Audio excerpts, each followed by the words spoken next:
Salam, efirdən marşdır. Aynəsdə ölkəmizin müdafiəçilərinin efir vaxtı başlayır. Bu dəfə aprelin əvvəlində Ermənistan təxribatına qarşı aparılan son döyüşlərdən və əldə olunan uğurlardan danışacağıq. Eləcə də biləcəksiniz ki, Ermənistan silahlı birləşmələrinin döyüşçüləri döyüş meydanında hansı silah və sursat atıb qaçdı. Həm də arsenalda dünyanın ən güclü silah daşıyan pilotsuz uçuş aparatlarını göstərəcəyik. Amma danışıb göstərəcəklərimiz təkcə bunlar deyil. Anonsumuzu izləyin.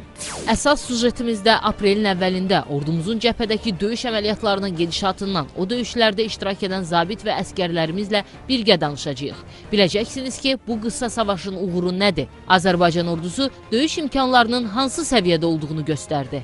Ərazilərimizin işğalda olduğu vaxtda ordumuzun nümayəndələrinin sülh məramlı əməliyyatlarda iştirakı nəyin göstəricisidir? Bu suallara cavab və həftənin hərbi yenilikləri hər bir xəbərdə. Dünyanın ən güclü silah, raket, bomba daşıyan pilotsuz uçuş aparatları arsenalda. Rahib Qəriblə marş davam edir. Azərbaycan ordusunun cəbhədə Ermənistan silahlı birləşmələrinin təxribatlarına qarşı aprelin əvvəllərində apardığı döyüş əməliyyatlarını biz aynəs olaraq anban izlədik və canlı yayımda belə bütün baş verənləri sizə göstərdik, təəssüratlarımızı bölüşdük. Bu dəfə bu döyüşlərdə əldə olunan mövqelərə biraz geniş miqyasda baxmağa çalışacağıq.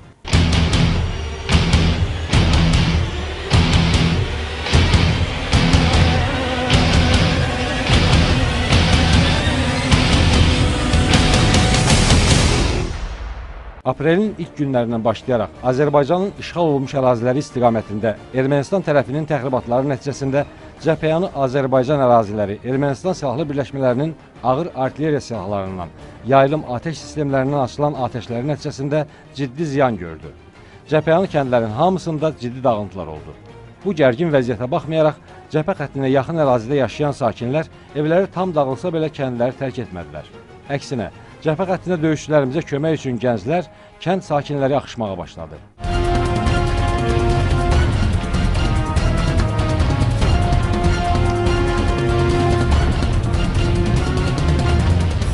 Cəbhəyanı yaşayış məntəqələrində kənd məktəblərinin, digər inzibati binaların da Ermənistan tərəfinin hədəfinə tuş gəldiyinin şahidi olduq.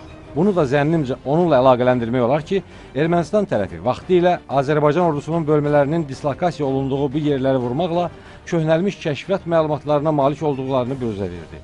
Azərbaycan ordusu isə dəqiq zərbələr və güclü həmlə ilə düşmənin cəbhə istiqamətində bütün planlarını alt-üst elədi. Əməliyyatların gedişatı ordumuzun Ermənistan tərəfin bütün planlarından əvvəlcədən xəbərdar olduğunu aydın göstərdi.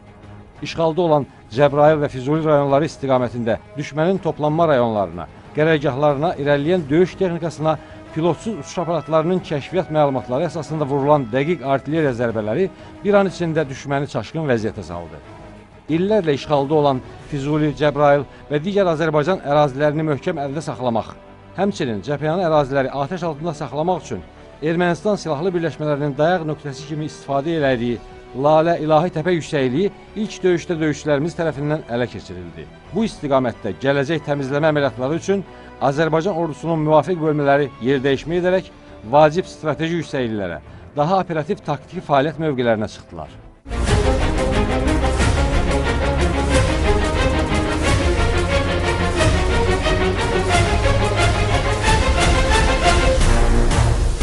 Azərbaycan ərazilərinin böyük bir hissəsi artıq zabit və əsgərlərimizin nəzarətindədir, işğaldan azad olunub və burada mövqələniblər. Bayrağımız dalğalanır. Bu üç rəngli bayraq inşallah digər azad olunmuş torpaqlarda, bugün işğal altında olan və gələcəkdə azad olunacaq torpaqlarda da dalğalanacaq və bu qüruru, bu sevinci biz yaşayacağıq.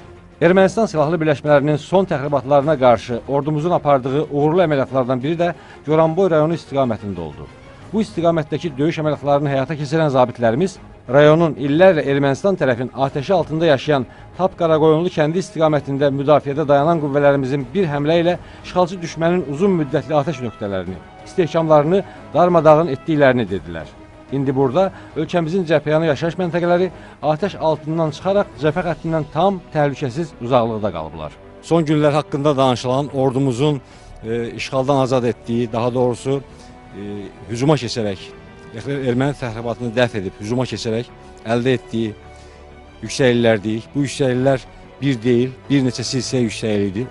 Hər bir yüksəklik Ermənistan silahlı birləşmələrinin mövqeləndiyi ərazilərin böyük bir hissəsinə nəzarətə imkan verir və strateji baxımdan ən vacib mövqeləri ələ keçirmişik.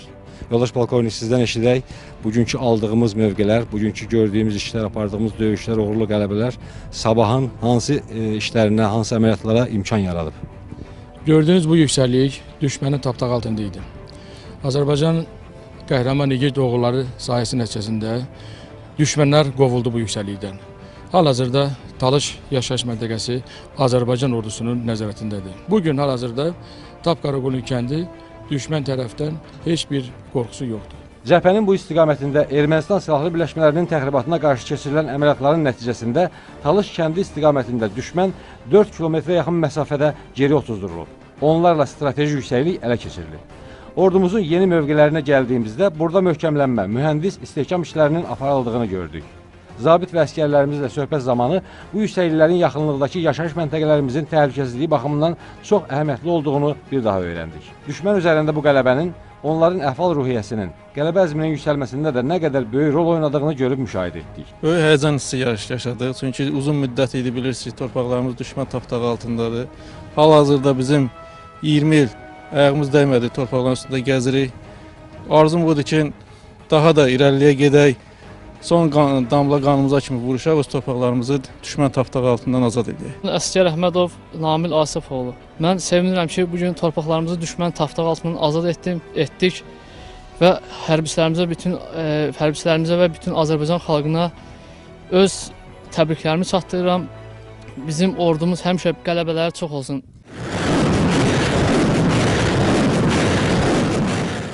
...93-cü illərdə xalqımızın yolunda həlak olan şəhidlərimizin qanı yerdə qalmasın deyə biz bu yolları fəth edib gəlib bura çıxmışıq. Bu yolla biz qürur hissi duyuruq, bütün əskər yoldaşlarımla. Mən çünki bilirəm, mən etibarlı dostlarımdan, əskər yoldaşlarımdan qabağa gedirəm. Əskər Dadaşov, əskər Sadıqov və başqa bu kimlər igid əskər yoldaşlarımla biz demək olar ki, düşmənin bir neçə həmlələrini dəf edə bilmişik.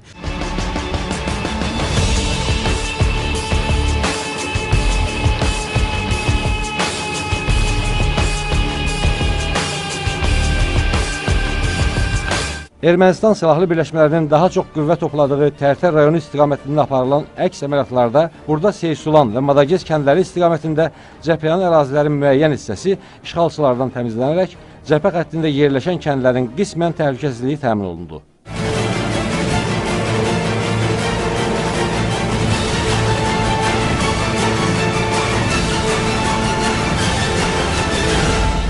Cəbhənin döyüş əməliyyatları gedən istiqamətlərində Ermənistan silahlı birləşmələrinin çox sayda canlı qüvvə etkisi olduğunu da öyrəndik. İrəlilədiyimiz döyüş meydanında məhv edilən xeyli tank və texnika gördük. Məlumat aldıq ki, ordumuzun əks hücumları zamanı düşməndən qənimət olaraq döyüş texnikası, xeyli silah-sursat da götürülüb. Daha doğrusu, bu silah-sursat döyüş, rabitə vasitələrini, avtomobilləri Ermənistan silahlı birləşmələri döyüş meydanında atıb qaçıb. Döyüşçülərimiz düşmən tərəfin komanda heyətinin planları, bölmələrin strukturu və fəaliyyəti haqqında məlumatlar olan xeyli sənəd ələ keçiriblər. Düşmənin qoyub qaçdığı mərmi və digər sursatların üzərindəki məlumatlarda isə Ermənistan tərəfin döyüş sursatlarının çox hissəsini xaricdən aldığı, bir hissəsinin də köhnəlmiş, keçmiş Sovet dönəmindən qaldığı aydın görünürdü.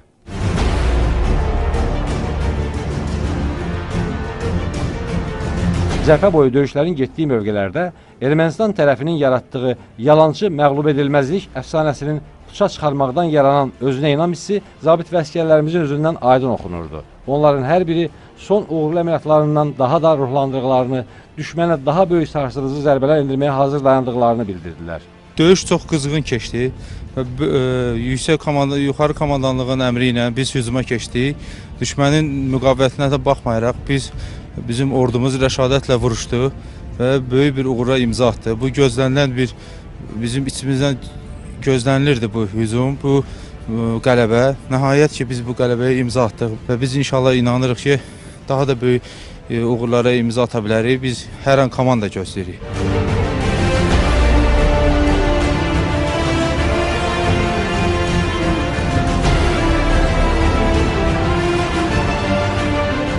İndi ələ keçirilən strateji yüksəkliklərdə mühəndis istehkam işləri apararaq möhkəmlənən zabit və əsgərlərimiz döyüş növbətçiliyində də inamla xidmət aparırlar. Amma bu inam arxayınçılığa çevrilməməlidir. Çünki son döyüşlər göstərdi ki, kiçik bir səhv böyük itkilərə səbəb olur.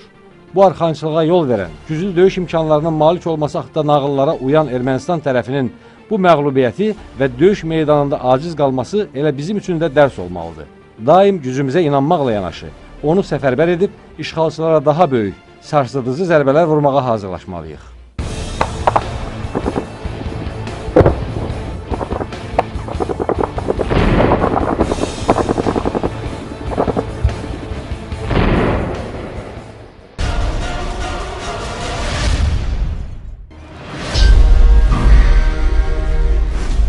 Elnur İskəndəroğlu İskəndərov 1989-cu ildə Şəki şəhərində anadan olub. Tərtər istiqamətində gedən döyüşlərdə qəhrəmancasına şəhid olub. Yad etməyin, yad edin. Siz marşdasınız. Marşda indi də həftənin hərbi mənzərəsi, hər bir xəbərdə.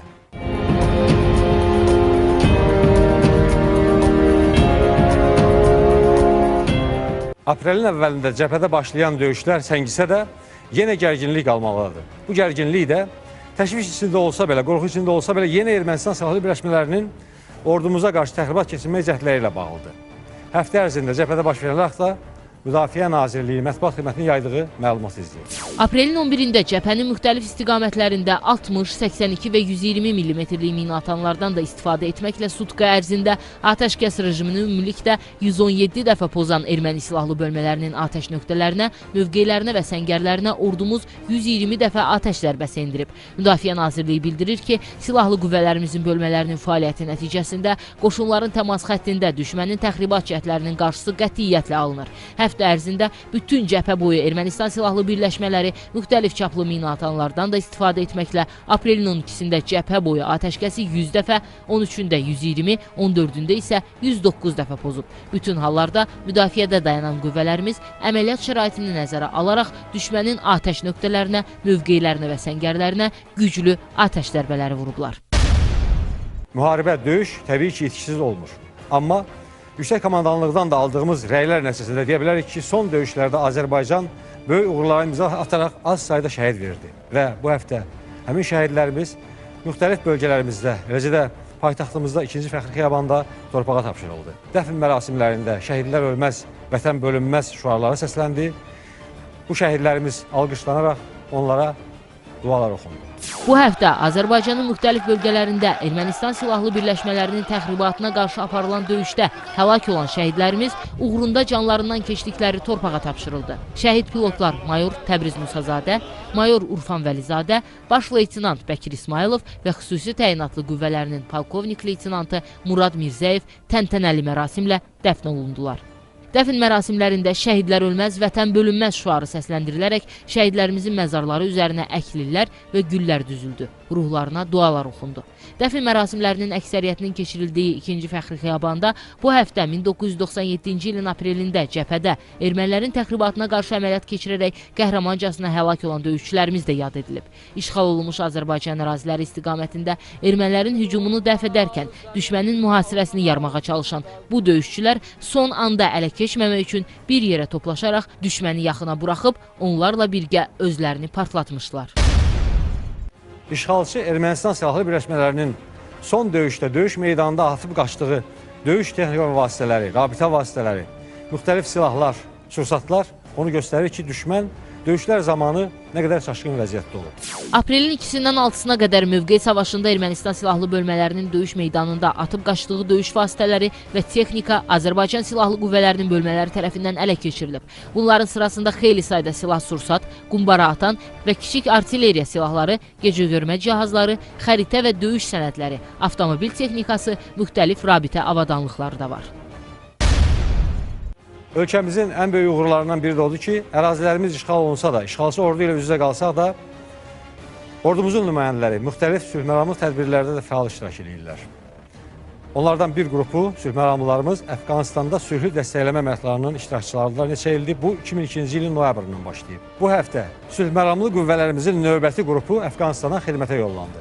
NATO'nun 2015-ci ilin yanvar ayından Əfqanistan İslam Respublikasında həyata keçirdiyi yeni qətiyyətli dəstək qeyri-döyüş missiyasının tərkibində fəaliyyət göstərmək üçün Azərbaycan Respublikası Silahlı Qüvvələrinin 38-i əskər, 2-si hərbi həkim və 2-si mühəndis istehkam ixtisası üzrə zabit olmaqla 42 nəfərdən ibarət qrupu plana uyğun olaraq rotasiya qaydasında Əfqanistana yola salınıb. Hazırda Azərbaycan Respublikası Silahlı Qüvvələrinin 90 nəfərdən ibarət hərbi qulluqçusu, 2 hərbi həkimi və 2 mühəndis istehkam ixtisası üzrə zabiti Əfqanistandakı missiyada iştirak edir.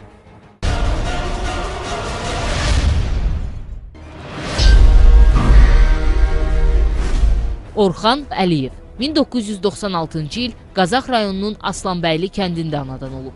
2 aprel 2016-cı ildə Tərtər istiqamətində gedən döyüşlərdə qəhrəmancasına şəhid olub. Yad etməyin, yad edin.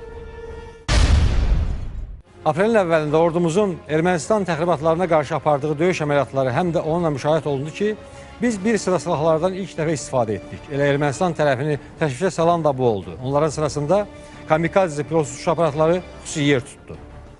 Bu dəfə arsenalda dünyanın ən güclü silah daşıyan pilotsuz uçuş aparatlarından danışıb göstərəcəyik.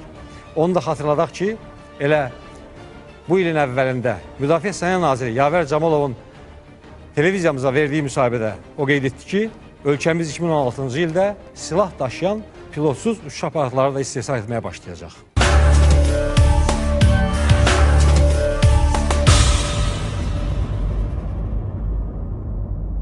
Hərbi texnologiyaların sürətlə inkişafı onu göstərir ki, yaxın gələcəkdə elektronika, müxtəlif robotlar müharibə meydanında döyüşçüləri, canlı qüvvəni tam üstələyəcək.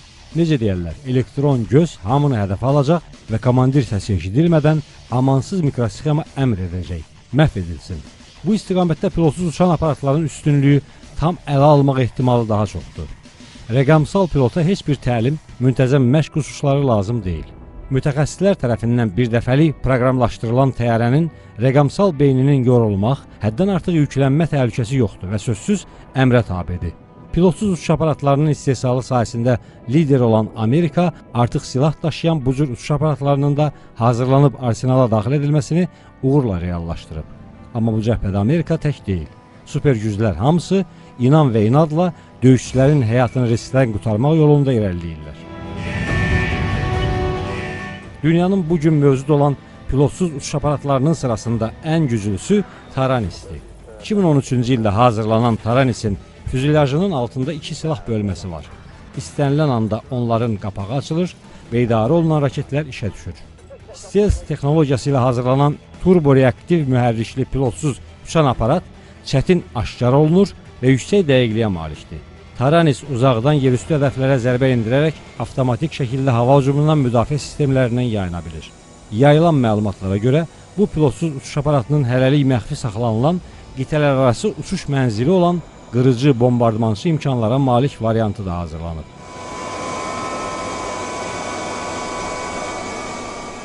X-47B Pegas Amerikanın strateji kəşfiyyat zərbə uçuş aparatıdır. Onun maksimum uçuş kütləsi 20 ton, uçuş yüksəkliyi 12 min metrdir. 32 saat fasiləsiz uça bilən Pegas'ı F-16'nın mühərriki hərəkətə gətirir. Onun uçuş uzaqlığı 4000 kilometrdir. 2 bomba daşıyan bölməsi olan pilotsuz uçuş aparatının yük götürmə qabiliyyəti 2 tondur. Stealth texnologiyası ilə hazırlanan Pegas'ın hava axınını rahat yarıb keçən ördəyə bənzər quruluşu var. Bu aparat hazırlanarkən kosmik aparatların formasından istifadə olunub. X-47B Pegas aviadaşıyan gəmilərin göyərtəsindən də rahatlıqla uçub enə bilir.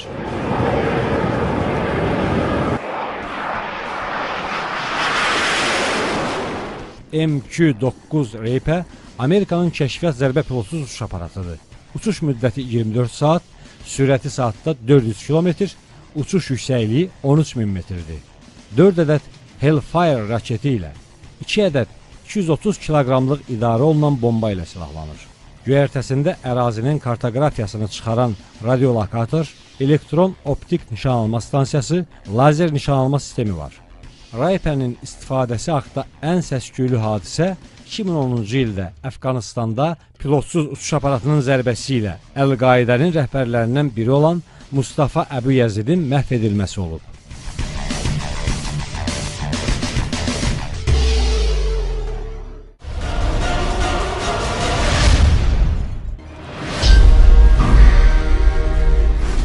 Ravil Elmanoğlu Novruzov 1986-cı ildə Xızı rayonunda anadan olub. Aprelin 2-sinə keçən gecə cəbhədə gedən döyüşlərdə qəhrəmancasına şəhid olub. Yad etməyin, yad edin. Bu dəfə cəbhədə ordumuzun Yeni aldığı mövqelərdə olarkən məni qürurlandıran və təsirləndirən məqamlardan biri də oldu ki, bu yüksəklikləri əldə edən əskərlərimiz, döyüşçülərimiz elə böyük də ruh yüksəkliyindədirlər. Onların oradan çatdırdığı salamlar da çox səmimi və qürur verici.